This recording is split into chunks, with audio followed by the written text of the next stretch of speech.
Hi, this is Chuck again. I felt compelled to do this video today because of the fact that I just got done talking to two different people. One was a day trader and another a teacher of economics. And it really, got me thinking and got me wondering how many people out there believe that the government needs to bail us out. How many people out there think that this, $700 billion payout to the banks is going to help us? Or do you believe that we, as the people of America, can take care of this problem by focusing on our communities, by taking care of the people that are suffering, taking care of the people that are hurting? You know, too many people out there, and especially the teachers that are teaching our young kids, got their own opinion. And, having your own opinion is great. But at the same time, don't force your opinion down somebody else's throat. If you're going to be opinionated about something, take both sides of the story, the good and the bad, the wealthy, the poor, because whether you believe it or not, there are people out there that are willing to help everybody, but the problem is that I think that we've gotten to the point of being burnt so many different times that we get so scared of trusting in people, and I'm one of them. I've owned my own businesses. I still own my own business. I've worked for very wealthy business owners. I've listened, sat, and talked to people that are very well-to-do, and I hear the same thing over and over and over again. You got the poor people that always complain that, oh, well, this is when the rich get richer, or then the poor get poorer, or, then you listen to the wealthy people complain about what the situation they are in their life. And the majority of the people that I know that are well off, they just call themselves a different level of broke. They got the same problems that the poor people do. They might have a lot more, bigger house, nicer car, got the boats, the motorcycles, the jet skis, and all the stuff that all these people look at and want. But the thing that drives me nuts are that I don't want to call them lower class, because they're not. They're just, I don't think, have the information in front of them that they need to have. That they, I guess I don't know how to, I'm stuck with a word on how to explain it, but if you're one of these people that look at the person next to you and say, God, I wish I could be like him, well, why can't you be? Why can't you be the best that you can be? You can't tell me because I can't because I don't have the money to do it, or he came from a rich family, he came from all that. There's a lot of people out there that came from nothing, didn't even have 2 dimes to rub together and built an empire. The problem, I believe, with society today, and I call it the farming mentality, is that we've lost our moral fabric, we've lost our family values.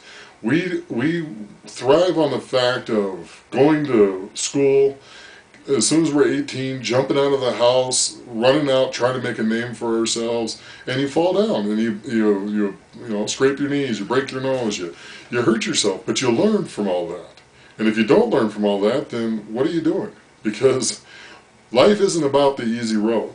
If everything in life was easy, everybody would do it. And that's the old saying. And then when something does come along that is easy, and everybody goes, oh, well, why doesn't everybody do it? If it's that easy, everybody would do it. Well, they don't, because of the fact that they think the same way you do. Instead of taking something at face value, dig into it, look into it. Don't just sit there and come up with your own opinion on it. Take other people's opinions, the good and the bad. Take both sides. Because I don't care what you come up with, there's always going to be somebody that badmouths it. And, especially with the economy that we're in today, everything seems like the whole house of cards is falling down.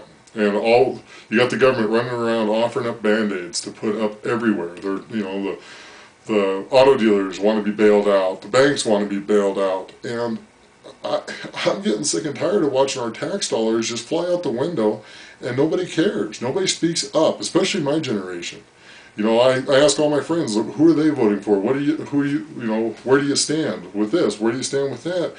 And they don't know, because we don't care anymore about what our government does, because we feel that our government's going to do whatever our government wants to do, and that's wrong. We are the ones that make the choices. And if more people like me and like some of the other people that I've spoke to stood up to what we believe in, then we can make things so much better. And if you're watching this and you believe in what I believe in, then there's a link at the bottom here. Click on that, give me your email address, and you know, I do all kinds of different blogs, and I'll send you those blogs, and if you agree with it, post it. I'd like to know what everybody else thinks. Where do you stand with the bailout? Where do you stand with the government? What do you think should change? And what can we do to change it? I'm not saying I'm a smart cookie. I've come up with the hard knocks. I came from a family that was great. My mom and dad took very good care of me.